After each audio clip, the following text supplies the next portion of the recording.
प्यारे बच्चों, आज हम कक्षा 7वीं विषय हिंदी वसंत भाग 2 उप विषय पाठ 4 कठपुतली कविता जिसके कवि हैं भवानी प्रसाद मिश्र जी। बेटा, यह कविता जो है 2 व्याख्यानों में पढ़ेंगे आप। आज आप इसका पहला व्याख्यान करेंगे जिसमें आप कवि परिचय जानेंगे, कठिन शब्दार्थ करेंगे और कविता का भाव सहित अर्थ, भावार्थ यानी भाव सहित अर्थ करेंगे। साथ ही साथ इससे पहले जो व्याख्यान आपने किया कहानी लेखन से संबंधित, उस व्याख्यान में जो मैंने आपको गृह कार्य दिया था, वो गृह कार्य था संकेत बिंदुओं के आधार पर कहानी लेखन। तो उस गृह कार्य की चर्चा भी हम इसी व्याख्यान में करेंगे। तो चलिए शुरू करते हैं अपनी इस कविता को। तो बेटा, सबसे पहले हैं शब्दार्थ। 4 कठिन शब्द हैं इस कविता में आपके पास। पहला शब्द है कठपुतली।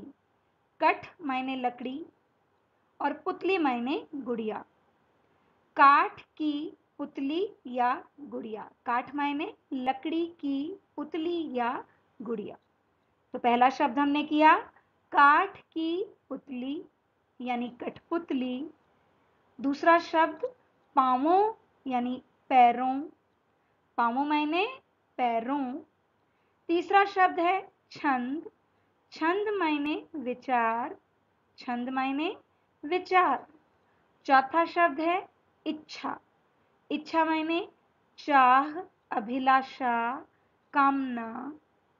ठीक है बेटा, तो ये 4 शब्द हैं आपके पास। एक बार फिर से दोहरा लेते हैं इसे।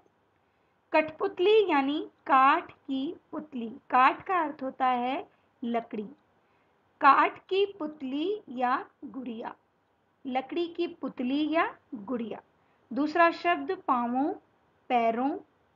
तीसरा शब्द छंद मायने विचार और चौथा शब्द है इच्छा मायने चाह या अभिलाषा। अब है कवि परिचय। कठपुतली कविता के कवि कौन हैं? भवानी प्रसाद मिश्र जी हैं।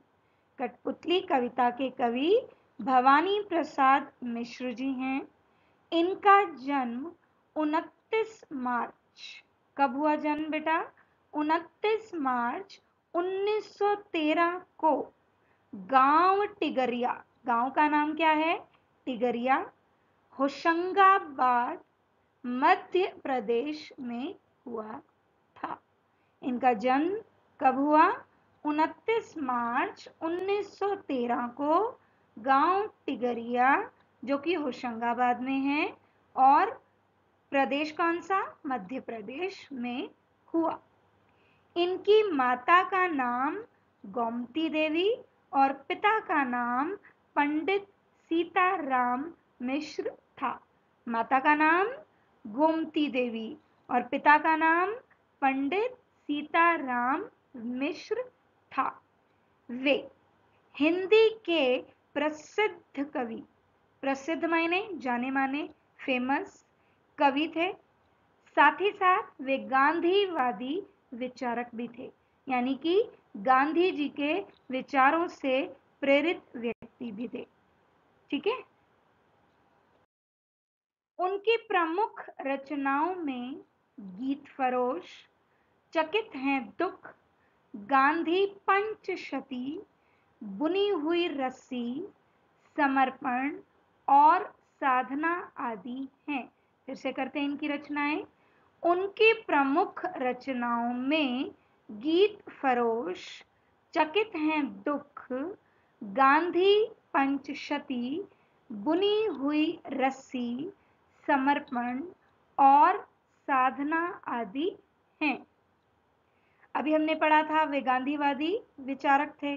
तो महात्मा गांधी के विचारों से प्रेरित होकर शिक्षा देने के विचार से उन्होंने क्या किया? एक स्कूल खोला। महात्मा गांधी के विचारों से प्रेरित होकर शिक्षा देने के विचार से उन्होंने एक स्कूल खोला। उनकी मृत्यु 20 फरवरी 1985 को नरसिंह मध्य प्रदेश में हुई। कहाँ हुई? नरसिंह नामक स्थान पर। कहाँ है ये? मध्य प्रदेश में। एक बार फिर करते हैं।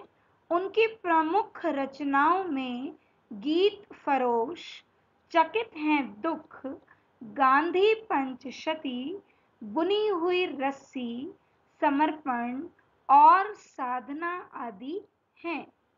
महात्मा गांधी के विचारों से प्रेरित होकर शिक्षा देने के विचार से उन्होंने एक स्कूल खोला। उनकी मृत्यु 20 फरवरी 1985 को नरसिंह मध्य प्रदेश में हुई। अब है बेटा कविता कठपुतली। तो पहला, इसके 3 पैराग्राफ हैं। पहला पैराग्राफ, कठपुतली गुस्से से उबली बोली, ये धागे क्यों हैं मेरे पीछे आगे। कठपुतली गुस्से से उबली बोली, ये धागे क्यों हैं मेरे पीछे आगे। इन्हें तोड़ दो, इन्हें तोड़ दो, मुझे मेरे पांवों पर छोड़ दो। इन्हें तोड़ दो, मुझे मेरे पांवों पर छोड़ दो। तो बेटा इस कविता में कवि हमें क्या बताना चाहते हैं? वही, परतंत्रता किसी को भी प्रिय नहीं है। हम सबको कैसा रहना पसंद है? स्वतंत्र। तो कठपुतली के माध्यम से मनुष्य जो बहुत समय से गुलामी की बेड़ियों में बंधा था, ठीक है, और वो क्या चाहता है अब? आजाद होना। तो आजादी का क्या महत्व है किसी के भी जीवन में, उस महत्व को बताया गया है। और माध्यम किसे चुना गया है? कठपुतली। हमेशा क्या करती है? धागों से बंधी रहती है, दूसरे उसे जिस तरह भी चलाते हैं उसी तरह चलती है, लेकिन उसके मन में भी क्या इच्छा जाग गई है? अपने पैरों पर खड़े होने की, यानी कि स्वतंत्र होने की। तो अब एक बार क्या होता है, सारी कठपुतलियां जो हैं बड़े लंबे समय से कहाँ हैं? गुलामी की जंजीरों में बंधी हैं। उनमें से एक कठपुतली को एक दिन बहुत गुस्सा आ जाता है और गुस्से में वो उबलने लगती है। उबलती है और बोलती है। क्या बोलती है? अभी पढ़ा था ना हमने, ये धागे क्यों हैं मेरे पीछे आगे, इन्हें तोड़ दो, मुझे मेरे पांवों पर छोड़ दो। तो अब इसका भाव सहित अर्थ करते हैं। प्रस्तुत कविता में कठपुतली के माध्यम से कवि ने गुलामी की जंजीरों में बंधे मनुष्य के स्वतंत्र होने की इच्छा को व्यक्त किया है। किसके माध्यम से? कठपुतली के माध्यम से। और किसका स्वतंत्र होना व्यक्त किया है? मनुष्य का। कठपुतली वर्षों से परतंत्रता, परतंत्रता मायने गुलामी, दूसरों के अधीन के धागों में बंधी होने के कारण क्या है? दुखी है। उन्हें दूसरों के इशारों पर क्या करना पड़ता है? नाचना पड़ता है, जिससे उन्हें बड़ा दुख होता है। उस परतंत्रता रूपी दुख से बाहर निकलने के लिए उनमें से एक कठपुतली गुस्से से बोली कि यह धागे मेरे आगे पीछे क्यों बंधे हैं। वो अपने इन धागों से बड़ी परेशान हो जाती है और परेशान होकर बोलती है कि ये मैं सारा दिन इन धागों से बंधी रहती हूँ, ये मेरे आगे पीछे क्यों बंधे हैं, क्यों इन्होंने मुझे रखा है, इन्हें तोड़ दो। क्यों? क्योंकि मैं आजाद होना चाहती हूँ। वो क्यों तोड़ना चाहती है धागों को? क्योंकि वो स्वतंत्रता चाहती है, क्योंकि वो परतंत्रता में बंधे हुए, परतंत्रता की बेड़ियों में जकड़े हुए तंग आ चुकी है, दुखी हो चुकी है। अब है बेटा दूसरा पैराग्राफ। सुनकर बोली, सुनकर बोली और कठपुतलियां कि हाँ, बहुत दिन हुए हमें अपने मन के छंद छुए। सुनकर बोली और कठपुतलियां कि हाँ, बहुत दिन हुए हमें अपने मन के छंद छुए। तो यहाँ पर दूसरे पैराग्राफ में हम क्या जान रहे हैं कि एक कठपुतली आजाद होने की चाहत रखती है, दुखी हो जाती है, गुस्से से उबलती है और धागों को तोड़ देना चाहती है। जब ये बात दूसरी और मायने अन्य दूसरी कठपुतलियां सुनती हैं तो वो भी उसकी हाँ में हाँ मिलाती हैं और हाँ में हाँ मिलाती हुई क्या कहती हैं कि हाँ, तुम सही कह रही हो, परतंत्रता का जीवन जीते जीते तुम ही नहीं, तुम्हारे साथ साथ हम भी तंग आ चुकी हैं, दुखी हो चुकी हैं। हमें भी बहुत समय हुआ हमें भी, हमने अपने मन का कुछ भी नहीं किया। मन के छंद छुए मायने मन से किसी भी काम को नहीं किया। जो किया दूसरों के अधीन रहकर किया, जो दूसरों ने कहा केवल वही किया, अपने मन की तो की ही नहीं। तो अब भावार्थ सहित दूसरे काव्यांश में उसकी आजादी की बात सुनकर अन्य कठपुतलियों के मन में भी आजाद होने की इच्छा जागृत होती है। जब दूसरी कठपुतलियां उस आजादी चाहने वाली कठपुतलियों की बात सुनती हैं तो साथ साथ वो भी क्या चाहती हैं? आजाद होना चाहती हैं। वे उसकी हाँ में हाँ मिलाते हुए कहती हैं कि उन्हें भी अपने मन की इच्छाओं को पूरा किए काफी समय हो गया है, अतः वे भी आजाद होना चाहती हैं। क्या करती हैं वे? वे स्वतंत्रता चाहने वाली उस कठपुतली की हाँ में हाँ मिलाती हैं और हाँ में हाँ मिलाती हुई कहती हैं कि उन्हें भी अपने मन की इच्छाओं को पूरा किए क्या हो चुका है? काफी समय बीत चुका है, अतः वे भी क्या होना चाहती हैं? आजाद होना चाहती हैं। अंतिम पैराग्राफ।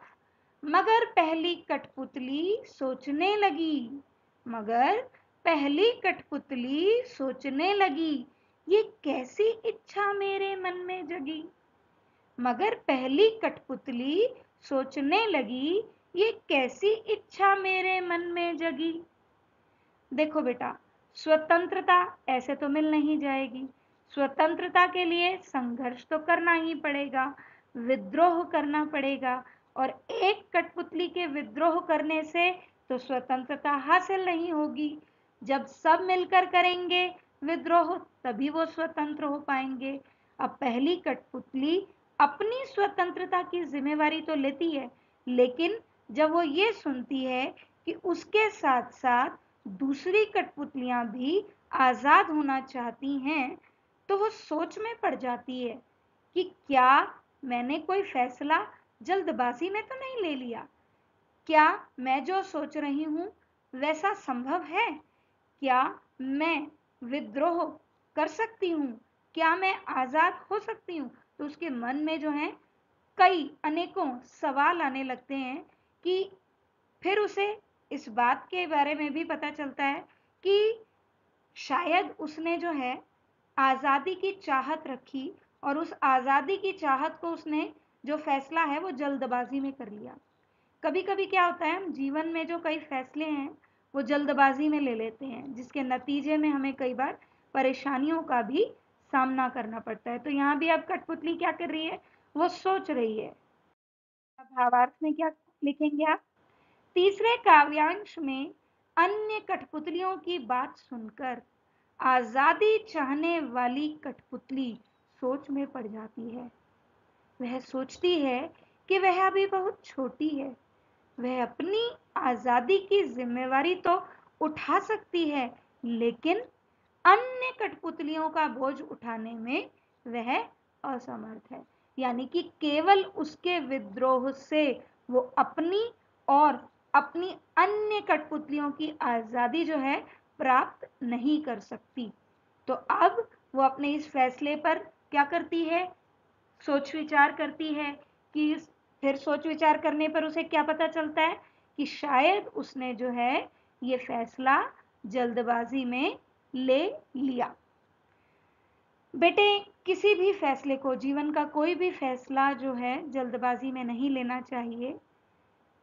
हर व्यक्ति अपने जीवन में आज़ादी चाहता है, गुलामी की जंजीरों में कोई भी बंधा नहीं होना चाहता। बच्चे भी माता पिता की तरफ से आज़ादी चाहते हैं, लेकिन बच्चों को आज़ादी के साथ साथ अपने कर्तव्यों को भी नहीं भूलना चाहिए। कवि भवानी प्रसाद मिश्र जी हमें यही बताना चाहते हैं इस कविता के माध्यम से कि आज़ादी तो हम सभी चाहते हैं, लेकिन आज़ादी के साथ साथ अपने कर्तव्यों को भी हम न भूलें। अब और सोच में पड़ जाती है कि ये कैसी इच्छा उसके मन में जागी और वह आज़ाद होने के ख्याल को त्याग देती है और सोच समझकर ही उचित कदम उठाना चाहती है।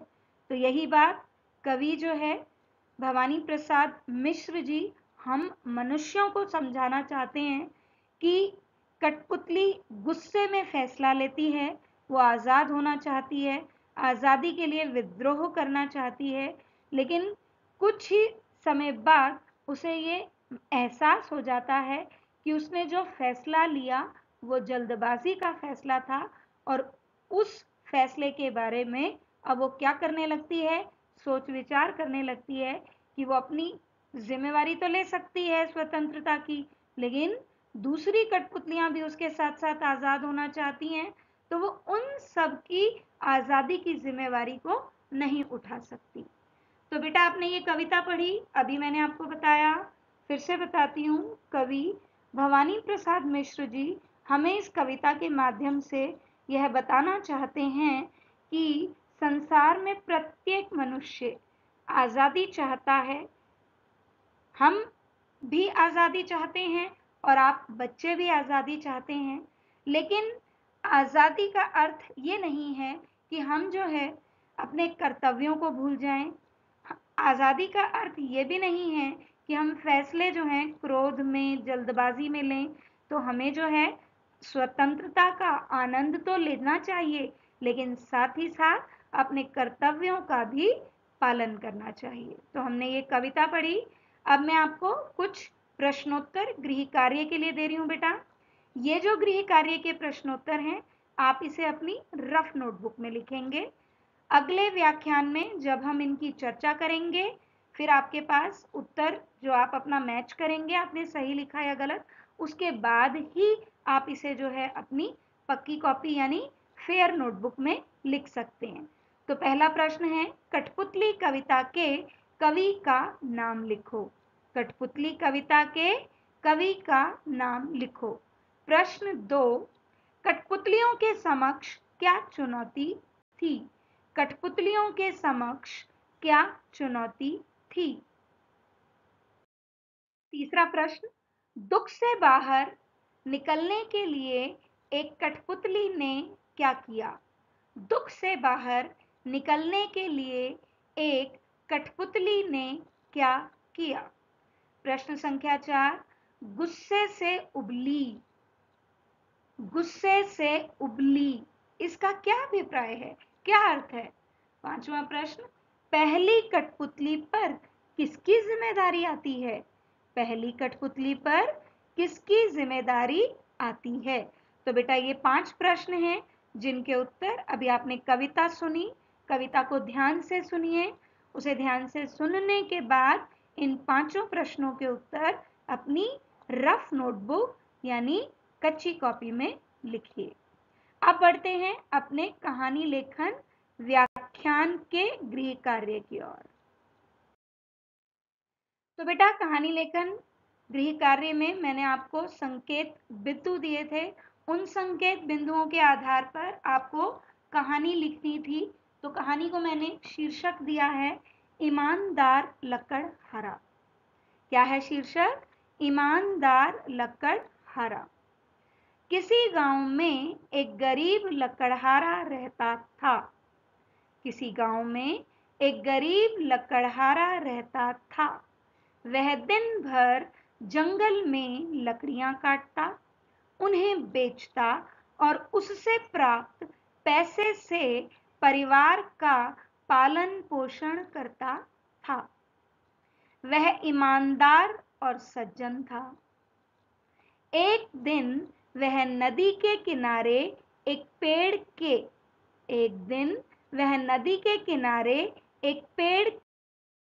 ऊपर चढ़कर लकड़ियां काट रहा था। ऊपर चढ़कर क्या कर रहा था बेटा? लकड़ियां काट रहा था कि अचानक उसकी कुल्हाड़ी नदी में गिर गई। क्या गिर गई? कुल्हाड़ी। बेचारा पेड़ से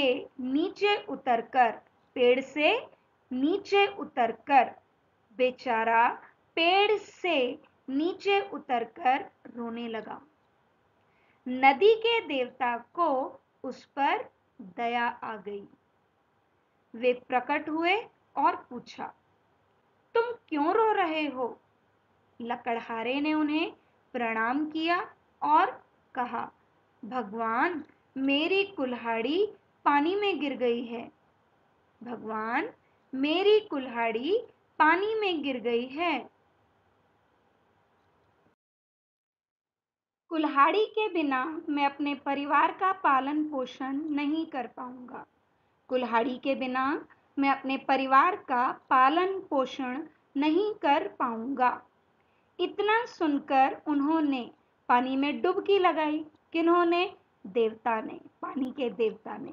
और सोने की कुल्हाड़ी लेकर आए और बोले, अपनी कुल्हाड़ी लो। लकड़हारा बोला, मैं तो एक गरीब लकड़हारा हूं, सोने की यह कुल्हाड़ी मेरी नहीं है। मैं तो एक गरीब लकड़हारा हूं, सोने की यह कुल्हाड़ी मेरी नहीं है। जल के देवता ने दूसरी बार डुबकी लगाई और इस बार वे चांदी की कुल्हाड़ी लेकर आए। दूसरी बार डुबकी लगाई तो कौन सी कुल्हाड़ी लेकर आए बेटा? चांदी की कुल्हाड़ी लेकर आए। लकड़हारे ने उसे भी लेने से मना कर दिया। लकड़हारे ने उसे भी लेने से मना कर दिया और कहा, भगवान, मेरी कुल्हाड़ी तो लोहे की थी। देवता ने फिर से नदी में गोता लगाया और इस बार उनके हाथों में 3 कुल्हाड़ियां थीं। कौन कौन सी? हाँ, बिल्कुल सही। पहली सोने की, दूसरी चांदी की और तीसरी जो कि उस लकड़हारे की थी, कौन सी? लोहे की कुल्हाड़ी। उन्होंने लकड़हारे की ईमानदारी से खुश होकर उसे लोहे की कुल्हाड़ी के साथ साथ सोने और चांदी की कुल्हाड़ी भी पुरस्कार स्वरूप दे दी। उन्होंने किन्होंने? जल के देवता ने। किसे दी कुल्हाड़ियां? लकड़हारे को। और कौन कौन सी दी? ना सिर्फ उसकी लोहे की कुल्हाड़ी, उसके साथ साथ सोने और चांदी की कुल्हाड़ी भी पुरस्कार स्वरूप उसे दे दी। शिक्षा, ईमानदारी सबसे बड़ा गुण है।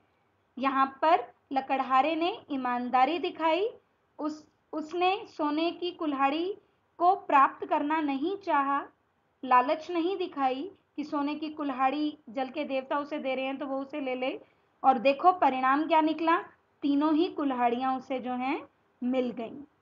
तो बेटा अब यह कहानी आप जो है अपनी पक्की कॉपी यानी फेयर नोटबुक में लिख सकते हैं। मैंने इस कहानी की चर्चा आपके साथ कर ली है। तो अब आपका गृह कार्य, एक तो गृह कार्य है कविता से संबंधित जो आपको कच्ची कॉपी यानी रफ नोटबुक में लिखना है, और दूसरा इस कहानी को आपको अपनी फेयर नोटबुक यानी पक्की कॉपी में लिखना है। तो बेटा यदि आपको हमारा यह वीडियो पसंद आया हो तो इसे लाइक करना और हमारे चैनल को सब्सक्राइब करना न भूलें। धन्यवाद। मिलते हैं अगले व्याख्यान में।